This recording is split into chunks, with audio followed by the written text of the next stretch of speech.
Keeper's Lawn Service, and here are 6 tips for the perfect lawn. We serve Murray and Williamson County and surrounding areas, and we would love to have your business.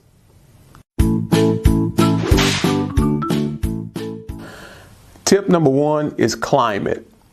Different types of grass are subjective to their climate. There are 2 types of climate. There's warm climate and there's cool climate. Likewise, there are 2 categories of grass. There is the warm climate grass and there's cool climate grass. Here in the Middle Tennessee area, we have very cool winters and very warm summers. So we are a transitional climate. Which brings us to tip 2, types of grass.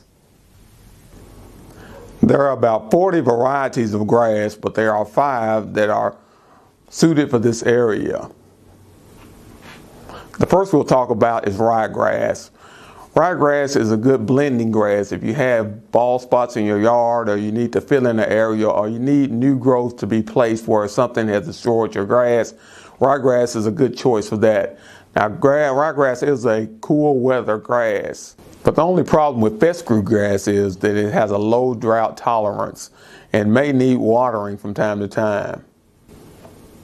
The next grass is Kentucky bluegrass. Kentucky bluegrass is very popular around this area, but it is a cold climate grass, but it may require more attention than others on this list.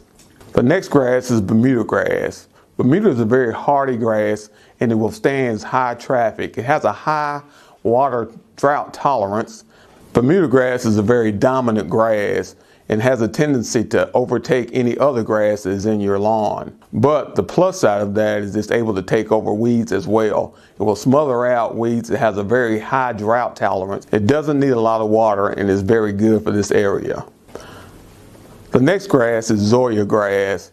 Zoysia grass came to the United States about 1911, coming from Asia, but it has a lot of the similarities of Bermuda grass. It's very good for this area because it withstands high traffic. It also is a high tolerance for drought and it's very low maintenance. And like Bermuda grass, it has a tendency to take over wherever it's planted. So therefore it's good for destroying weeds and for making a green plush lawn. Now, the most popular grass in this area is the tall fescue. You'll see the tall fescue in a lot of sports fields and a lot of people's yards because it's very high drought tolerance. Fescue grass is resistant to high traffic and it's very low maintenance grass. So for this area, fescue grass is one of the more popular grasses used. If you plan to water your lawn, you need to determine that at the beginning of the cutting season. Once you start watering, you need to continue.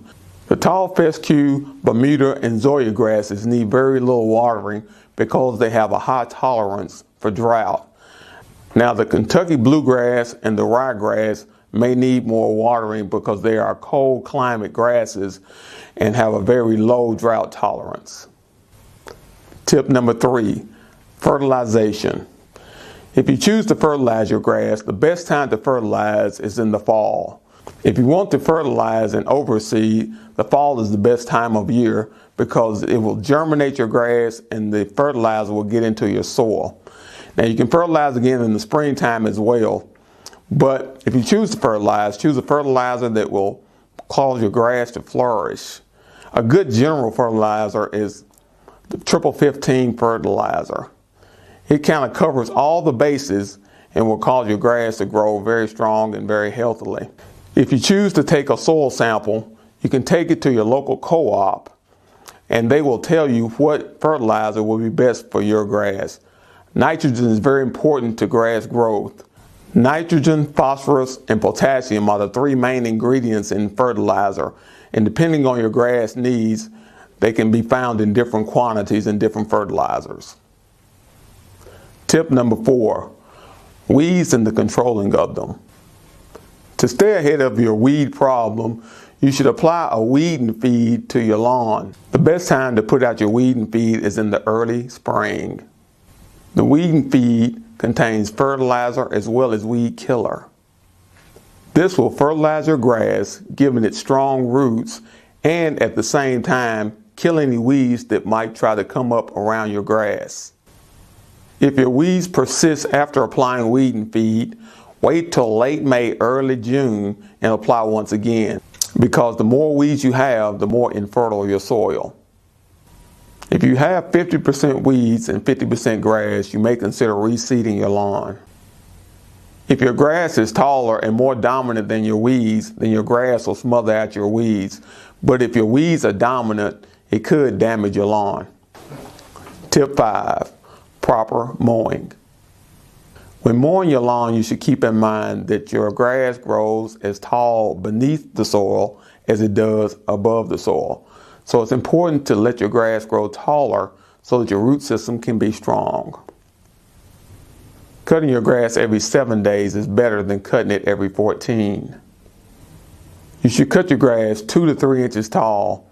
Cutting it shorter will cause your weeds to outgrow your grass. And tip number 6, if you have a problem with tips 1 through 5, you need to call groundskeepers at area code 931-698-7711. Again, my name is Kelvin Lyles. I'd like to thank my customers and my potential customers. Thank you for your patronage and have a great day.